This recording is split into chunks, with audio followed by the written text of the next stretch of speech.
we watched The Conjuring Last Rites. Now, before we begin, it's important that you know I've not seen any of these movies, so we're just taking it as it is. I'm not going to get into the criticisms of the Warrens or the allegations, stuff like that. There's smarter people than me that are making videos about it, and they do their research. I don't. It's just not something I'm going to cover. I'm not going to help you there. I don't know anything about it. So to start here, somebody better call Hallmark, because the wrapping paper really just, the dog cannot sense evil through wrapping paper. He doesn't freak out until we open the mirror. Really? Get out of here. Anyways, I didn't care for this movie. I'm gonna be super honest with you that I don't think it's a good movie. I see it's getting, pretty moderate to bad reviews. That I agree with the bad reviews. This movie feels like it wants to be three different things, and it doesn't accomplish any of the three things in a way that's meaningful. And in the same way that there's a Downton Abbey movie coming out here in I think it's next month or something. I've been seeing the ad for 3 months. I have not seen any Downton Abbey. So I'm sure for the people who like Downton Abbey and have watched the show and the other movies, it'll be an emotional send-off, and it'll be something very nice for them. But, that said, I would feel nothing about that. That if the emotional send-off is not in and of itself good, it does not make it a good send-off just because you appreciated it. And that's really what this movie is. Sorry, I was not in the right position when I started this. No, I'm not. Shut up.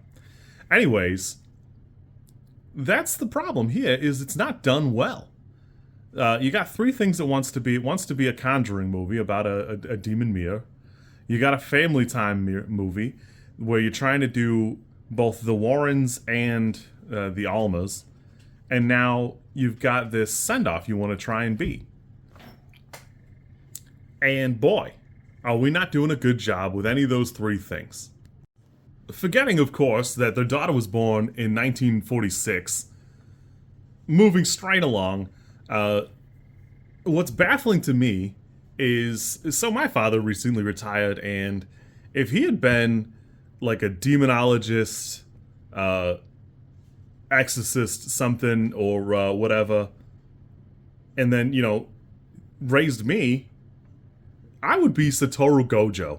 Demons would not be able to get within a mile of me without just getting deleted. So it's baffling to me to watch the character, like the daughter, just fumble through the movie, unable to do anything other than this bozo budget chant. So, whatever. There's a comment in the movie later where the daughter runs off to the house because she won't, move on. And she goes, "We never run from a fight." Which is baffling to me because it's not said anywhere in the movie. It literally doesn't come up, and there's really nothing to indicate that because it's not there. Also, they act like they're surprised that they're getting heckled at a college classroom, and that guy had mutton chops. I promise you, people have heckled him before. But moving right along, it just doesn't feel like we touch on anything that matters here. The movie, it's like the director is afraid of a wide shot. I don't think he's ever seen a wide shot he liked. The way things are introduced, I actually thought that the Warrens were the Almas, because it moves from the birth of the daughter straight into basically the communion for the other kid. And that dad has, he's got a button down, he's got glasses, he just has a mustache. I don't know, I thought he grew a mustache. And I realized that, maybe a little bit of that is on me, but I was paying pretty good attention, so there's a component of it that's on the director. I don't know how to help you guys that it's just not done correctly. And then, I don't think the movie gets started until an hour in. It takes an hour to really get started and really get moving.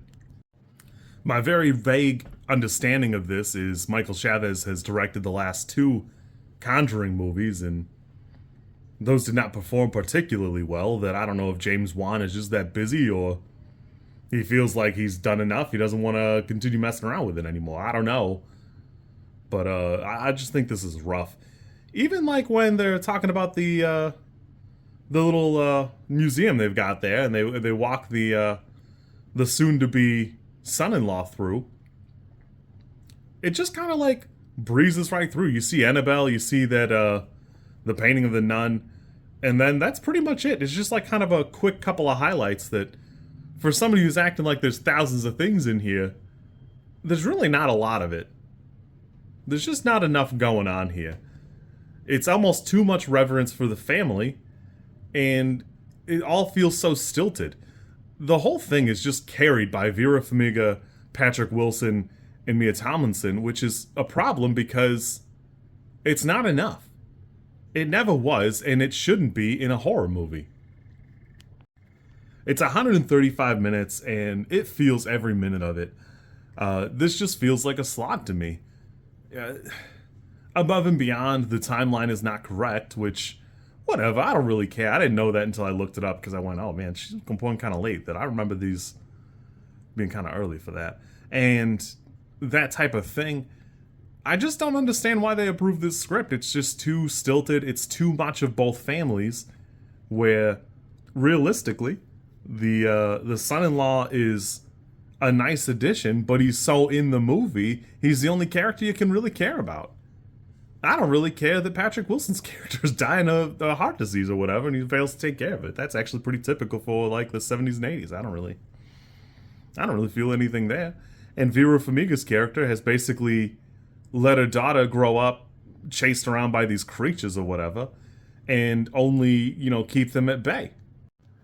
So the mirror shows up unannounced, wrapped in paper. You open it, you go, oh, that's kind of weird, and you keep it. But it kind of seems like one of the grandparents bought it, so they had to have touched it. And, you throw it away, it shows up in the attic, whatever.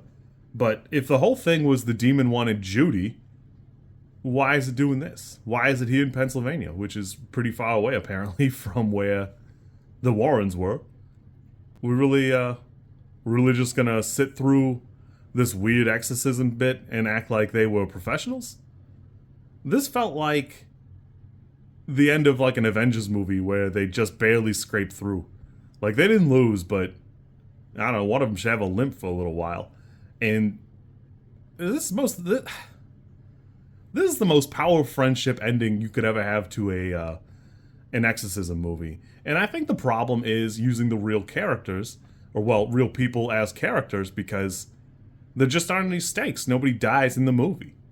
The priest dies, but that's almost worse because the burning cross was not enough to hold a demon at bay, but slapping him with the book seemed to really aggravate him if you slap him through the mirror. And again, I've seen none of the Conjuring movies, so I don't really know what their vibe is or what the lore is or whatever. I don't think I need to. I understand who the Warrens were, and I've seen plenty of exorcism movies, and this just isn't a good exorcism movie. The demon isn't named. There's not really a ton of interaction. I don't think this is a good horror movie. And as far as send-offs go, I don't know that kid's wedding where you've begrudgingly accepted her husband, even though you begrudgingly accepted her husband an hour ago in the film, really is the way to go. Again, the director does not see wide shots as a reason to show anything. When you're making a movie, it's got to be show and tell, and I don't think we're doing either of those things. In Star Wars, there's a lot of stuff going on. That's why they have to have that big text scroll. And in this, there's really not. You could just show me what's going on. I really don't need the son-in-law to tell me this story. You probably could have just shown me. You probably could have just filmed that scene. You're barely filming these other scenes. You might as well go barely film that scene too. For me, this movie's like a 4. I don't think it's shot well. I don't think it looks good. I don't think it's written well. It doesn't set out and accomplish anything that it set out to get. And, I wanted to enjoy it, but for reference, my sister cried. She likes it. Uh, I personally didn't feel anything because they didn't set up the emotions correctly, and I'm gonna guess that those things are not set up in the other films. I actually thought it was really out of pocket that Annabelle was just kind of chilling in a chair in the room, even though she's supposed to be locked in the cabinet. And then there was like a giant Annabelle at the climax of the movie, which seems not 100% in keeping with what I know about it, which is, barely anything. I know Matt Rife owns it or something now. It's just not for me. I didn't like this movie. I don't think they did a good job, and good riddance. I'm glad I don't have to see ads for this anymore. I'm glad to be moving on. You kids be good. Your mileage may vary. If you really like this type of thing and you're invested in these 9 movies, maybe you like that. I don't know. Maybe you will. I didn't. I didn't care for it. It's like a 4 for me. I might go watch the other Conjuring movies. People talk about Annabelle all the time, so maybe I'll check that out. But this movie was cheeks. This movie was cheeks, and my sister doesn't know what cheeks means, which makes me think that maybe it's a thing I made up. But I don't think that's correct because that doesn't sound like me. I'll have to think about that. Anyways, if you like this content, I'm supposed to ask you to like, comment, and subscribe. I think I think like is here, and comment is probably down there, and subscribe over there somewhere too. I think. I don't know how many times this like snippet is gonna make it into a video. Everybody says you should do it this way, and I always thought it was just like an annoying thing other YouTubers did. And as you know, I am bad at editing, so if you like it, great, I'm happy for you. If you don't like it, I'm sorry.